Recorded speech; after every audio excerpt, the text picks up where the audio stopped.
Isipin mo na nagising ka sa bahay na umuuga, tapos nangyari ulit at ulit.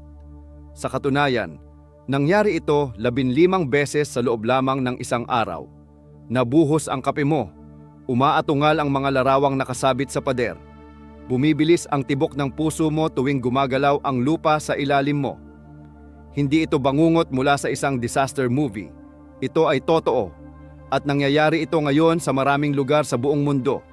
Pero narito, ang tunay na nakakabahala.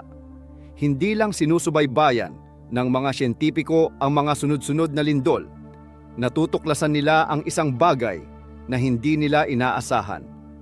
At ang natuklasan nila ay maaaring magbago ng lahat ng ating iniisip tungkol sa paghula ng susunod na malaking lindol.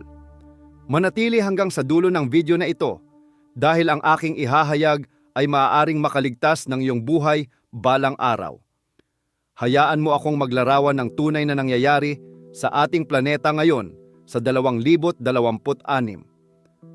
Sa San Ramon, California, nakaranas ang mga residente ng mahigit 150 lindol sa loob lamang ng isang buwan, kabilang ang 10 hiwalay na lindol na higit sa magnitude 2.5 sa iisang araw.